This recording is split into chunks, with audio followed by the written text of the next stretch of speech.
श्रेया और अनुपम दो अलग शहर के एक ही कॉलेज में पढ़ने आते हैं। अनुपम उत्तर प्रदेश और श्रेया दिल्ली से थी। दोनों का स्वभाव विपरीत होने के बावजूद दोनों में प्यार हो जाता है और वो शादी करना चाहते हैं। श्रेया के घर वाले इसके खिलाफ थे तो वो दोनों भागकर शादी करते हैं। पर शादी के कुछ महीनों बाद, इस कहानी के लेखक है विजेंद्र कुमार कर्ण। दिसंबर का महीना था। हाड़ कपाने वाली ठंड पड़ रही थी। रात के 2:30 बज रहे थे। चारों ओर गहरा सन्नाटा छाया हुआ था। इंसान तो इंसान, जानवर और पशु पक्षी भी कहीं ना कहीं छिपकर दुबके पड़े हुए थे। अनुपम रजाई ओढ़कर अपने बिस्तर पर गहरी नींद की आगोश में था। उसके सिरहाने में उसका मोबाइल वाइब्रेशन मोड में रखा हुआ था, जो बार बार बजे जा रहा था। अनुपम को ऐसा लग रहा था कि शायद सपने में उसका मोबाइल वाइब्रेशन मोड में बज रहा है, लेकिन वो सपना नहीं था, हकीकत थी। अनुपम की नींद खुली और उसने मोबाइल की ओर देखा। उसकी मोबाइल की स्क्रीन पर लिखा आ रहा था श्रेया कॉलिंग। अनुपम शॉक्ड रह गया। पहले उसने अपने बिस्तर की ओर देखा, फिर कॉल पिक कर लिया। हेलो अनुपम। ये क्या है श्रेया, कहाँ हो तुम? अनुपम की बात पर श्रेया जोर से हंसती है और कहती है सुनो, ढूंढो मुझे, मैं तुम्हारे पास ही हूँ। अनुपम अपने हाथ में फोन थामे अपने बिस्तर से उठता है। कमरे की लाइट जलाकर ड्राइंग रूम की ओर जाता है। अचानक उसे लगता है कि उसकी चप्पल में कुछ चिपचिपी चीज लगी है। वो अपनी चप्पल की ओर गौर से देखता है तो उसकी चीख निकल जाती है।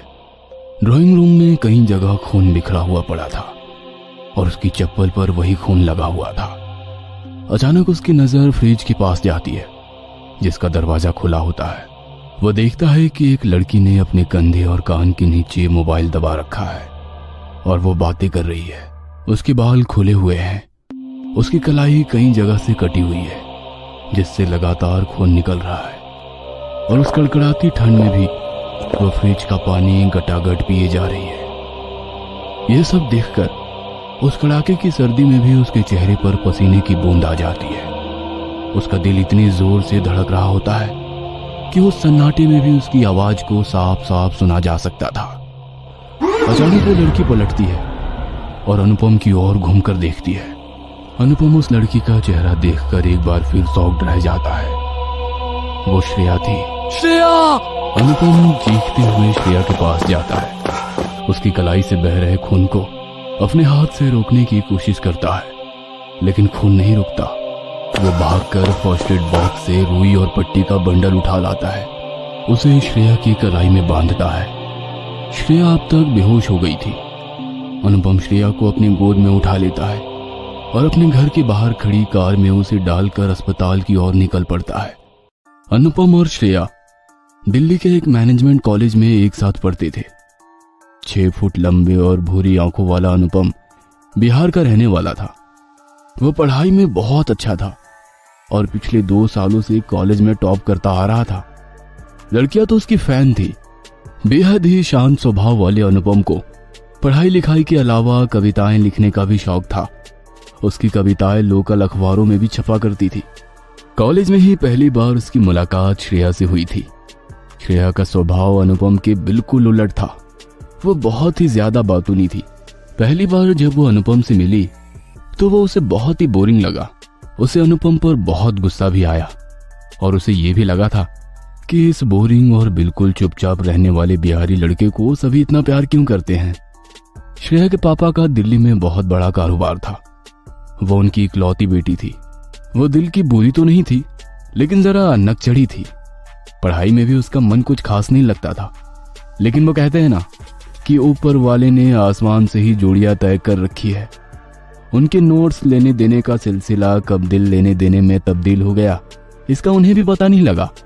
उसके बाद तो अनुपम की खामोशी भी श्रेया को अच्छी लगने लगी और श्रेया की बकबक अनुपम की कमजोरी बन गई। अच्छा अनुपम, तुम किसके लिए कविताएं लिखते हो? तुम्हारे लिए। लेकिन मैं तो अभी अभी तुम्हारी लाइफ में आई हूँ और तुम तो बहुत दिनों से कविताएं लिख रहे हो। पहले की कविताएं तुम्हारे इंतजार में लिखी और अब तुम्हारे लिए। तुम्हारी बातें कभी कभी मेरी समझ में बिल्कुल भी नहीं आती, बट आई लव यू। अनुपम और श्रेया ने भी हर आशिक की तरह सपने देखने शुरू कर दिए। समंदर के किनारे घर बनाने की, चांद तारे तोड़ लाने की और एक दूसरे का साथ मरते दम तक नहीं छोड़ने की। लेकिन वो कहते हैं ना कि सारी चीजें अगर सही सही हो तो जिंदगी बेरंग हो जाती है, और ऐसा ही श्रेया और अनुपम के साथ भी हुआ। श्रेया के ताऊजी ने अनुपम और उसे एक मॉल के बाहर मिलते देख लिया। उन्होंने उसी समय जाकर सबके सामने अनुपम को एक थप्पड़ मारा और श्रेया से दूर रहने की सलाह दी। श्रेया के पापा पहले से ही हाई ब्लड प्रेशर के मरीज थे। उन्होंने जैसे ही सुना कि श्रेया एक मिडिल क्लास बिहारी लड़के से मिलती है तो उनका खून खौल गया। उन्होंने श्रेया का कॉलेज जाना बंद करवा दिया। श्रेया की मां ने उन्हें बहुत समझाया कि जमाना अब बदल गया है, इस तरह जवान इकलौती लड़की पर सख्ती ठीक नहीं, लेकिन वो पता नहीं किस मिट्टी के बने थे। वे अपने फैसले से बिल्कुल टस से मस नहीं हुए। लेकिन प्रेम को बांध पाना बहुत मुश्किल है। उनकी लाख कड़ाई के बावजूद एक दिन श्रेया घर से भाग गई, पुराने सारे रीति रिवाज, सड़े गले जात पात के बंधन से दूर। अचानक से श्रेया को अपने कमरे में देख अनुपम को अपनी आंखों पर विश्वास नहीं हुआ। फिर श्रेया ने जब कहा कि वो घर से भागकर आई है तो वो शॉक्ड रह गया। अनुपम, तुम्हारे बिना अब जीना बहुत मुश्किल हो गया है। तुम मुझे यहाँ से ले चलो, नहीं तो पापा और ताऊजी हम दोनों को मार देंगे। वे दोनों भागकर जयपुर पहुंचे। जयपुर में श्रेया की बुआ रहती थी। उसकी बुआ उसे बहुत प्यार करती थी। श्रेया ने अपनी बुआ को सारी बातें बताई। बुआ ने उसका साथ देने का वादा किया। वे दोनों कुछ दिन वहीं रहे। थोड़ी भागदौड़ के बाद अनुपम को एक मार्केटिंग कंपनी में बहुत अच्छी सैलरी जॉब मिल गई। अनुपम ने श्रेया से शादी कर ली। उसके बाद अनुपम ने दूसरी जगह किराए पर एक बड़ा सा घर ले लिया। घर के सामने एक छोटा सा गार्डन भी था। वे दोनों वहीं शिफ्ट हो गए। उनकी सारी खुशियां फिर से वापस आ गई। ऐसा लगा कि सारे सपने एक ही झटके में पूरे हो गए। सारा दिन प्यार ही प्यार। वीकेंड पर कहीं बाहर जाना, फिल्में देखना, श्रेया की छोटी छोटी फरमाइशें पूरा करना अनुपम को बहुत अच्छा लगता था। कभी वो उसके लिए नई ड्रेस लाता तो कभी नई परफ्यूम्स। जिंदगी के हर एक पल को वो जी रहे थे। लेकिन इन नए घर में शिफ्ट होने के 3 महीने बाद सब कुछ बदल गया। उस घर में अजीब अजीब घटनाएं घटने लगी। जहां पर उन दोनों ने फ्लैट लिया था वो जगह शहर से थोड़ा दूर था, तो वहां आसपास से बंदर हमेशा आ जाया करते थे। श्रेया और अनुपम दोनों अक्सर उन बंदरों को कुछ खाने को देते। अगर अनुपम ना भी होता तो श्रेया उन्हें कुछ ना कुछ देती ही रहती। लेकिन एक सुबह कुछ अजीब घटा। श्रेया और अनुपम नींद में थे। तभी उन्हें लगा कि कोई उनका दरवाजा पीट रहा है। श्रेया ने देखा कि अनुपम सोया हुआ है, इसलिए उसने ही दरवाजा खोला। लेकिन दरवाजा खोलते ही उसकी चीख निकल गई। चीख की आवाज सुनकर अनुपम भागा भागा दरवाजे के पास आया तो उसने भी जो देखा उसे देखकर उसे रोना आ गया। उसने देखा कि बंदर के एक बच्चे की गर्दन गार्डन के एक पौधे की लता से लिपट गई है, जिससे उसका दम घुट गया और वो मर गया है। बंदर की मां को कुछ समझ नहीं आ रहा था कि ये क्या हो गया। कभी वो अपने बच्चे के मृत शरीर के पास जाती, कभी अनुपम का दरवाजा पीटती। श्रेया को ऐसा लगता कि इस तरह से बंदर के बच्चे का उसके घर में ही मर जाना किसी अपशकुन का संकेत है। उस दिन के बाद से अनुपम ने देखा कि श्रेया का बर्ताव बदलता जा रहा है। बातों ने श्रेया एकदम चुप चुप रहने लगी थी। वह हमेशा कमरे की खिड़की से बाहर झांकती रहती और मन ही मन कुछ बुदबुदाती। अनुपम जब उससे कुछ पूछता तो वो अनुपम को अजीब नजरों से घूर कर देखती। इस बीच उसके घर में एक और घटना घटी। एक दिन दोनों डाइनिंग टेबल पर बैठे थे। अनुपम श्रेया को अपने हाथों से खिलाने की कोशिश कर रहा था, लेकिन वो तो खा ही नहीं रही थी। वह चुपचाप डाइनिंग टेबल के ऊपर लगे पंखे को घूर रही थी। अचानक ना जाने क्या हुआ, एक जोरदार आवाज के बाद वो पंखा टूटकर नीचे गिर पड़ा। वह तो अनुपम ने सही समय पर श्रेया को वहां से हटा लिया, नहीं तो कुछ भी हो सकता था। हर दिन नई घटनाएं अब उस घर में घटने लगी। एक रात अनुपम ऑफिस के काम में बिजी था। श्रेया बिना कुछ बोले छत पर चली गई। थोड़ी देर बाद अनुपम जब उसे खोजता हुआ उसके कमरे में आया तो उसने उसे वहां नहीं पाया। वह उसको आवाज देता हुआ छत की ओर भागा। छत पर जाकर उसने देखा कि श्रेया तो छत की बाउंड्री पर कुछ बड़बड़ाते हुए चल रही है। वह किसी तरह उसे समझा बुझाकर नीचे लाया। अनुपम को समझ नहीं आ रहा था कि आखिर श्रेया को हो क्या गया है, वह ऐसी हरकतें क्यों कर रही है। इस बीच अनुपम ने एक और बात नोटिस की कि श्रेया भगवान की किसी भी मूर्ति के पास नहीं जाना चाहती। जब अनुपम पूजा करता तो वो जोर जोर से चिल्लाकर कुछ ऐसी हरकतें करने लगती कि अनुपम को अपनी पूजा छोड़नी पड़ती। यही सब सोचते हुए अनुपम अस्पताल पहुंचा। डॉक्टर ने उसे तुरंत एडमिट कर लिया।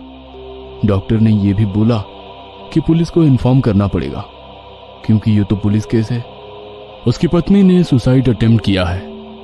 तब अनुपम ने रोते हुए डॉक्टर को सारी बातें बताई और उनसे गिड़गिड़ाते हुए रिक्वेस्ट किया कि वो प्लीज पुलिस को ये सब ना बताए। डॉक्टर उसकी बात मान गया और उसने कहा कि ठीक होने के बाद वो अपनी पत्नी को किसी अच्छे साइकियाट्रिस्ट को दिखाए। कुछ दिन बाद श्रेया अस्पताल से आई। अनुपम किसी अच्छे साइकियाट्रिस्ट के बारे में ही पता कर रहा था कि एक दिन श्रेया ने कुछ ऐसा किया जिसे देखकर अनुपम को लगा कि उसकी पत्नी पर कोई साया है। एक रात जब अनुपम की नींद खुली तो उसने देखा कि उसकी पत्नी बाहर बगीचे में निकल गई है और वो नीचे बैठकर किसी से अजीब भाषा में बातें कर रही है। कभी वह जमीन पर लौटने लगती, कभी अपने नाखून से जमीन को कुरेदने लगती। अनुपम ने जब उसे टोका तो उसने पहली बार अनुपम पर हमला कर दिया और किसी जानवर की तरह उसके शरीर को नोचने लगी। अनुपम ने किसी तरह उसकी गिरफ्त से खुद को छुड़ाया। कुछ देर बाद श्रेया खुद ब खुद शांत हो गई। अगले दिन अनुपम ने अपने ऑफिस के सबसे अच्छे दोस्त कुणाल को सारी बातें बताई। कुणाल ने उसे एक पहुंचे हुए अघोरी का पता बताया। उसने ये भी बताया कि वो अघोरी शमशान में ही रहता है और रात को ही उससे मिला जा सकता है क्योंकि दिन में वो कहाँ जाता है इसका पता किसी को नहीं। अनुपम ने तय कर लिया कि उसे क्या करना है। वो श्रेया को लेकर अगले दिन उसी अघोरी बाबा के पास पहुंचा और उन्हें सारी बातें बताई। अघोरी ने श्रेया को घूरते हुए देखा। श्रेया भी अघोरी को घूरने लगी। फिर अघोरी ने अनुपम के कान में कुछ कहा। अनुपम वहां से उठकर चला गया। जब वो आया तो उसके हाथ में शराब की एक बोतल थी। अघोरी ने शराब की बोतल वहां रखे एक पत्थर पर दे मारी। पूरी की पूरी शराब जमीन पर गिर गई। उसके बाद अघोरी ने उस बोतल के टुकड़े से जमीन पर एक घेरा बनाया।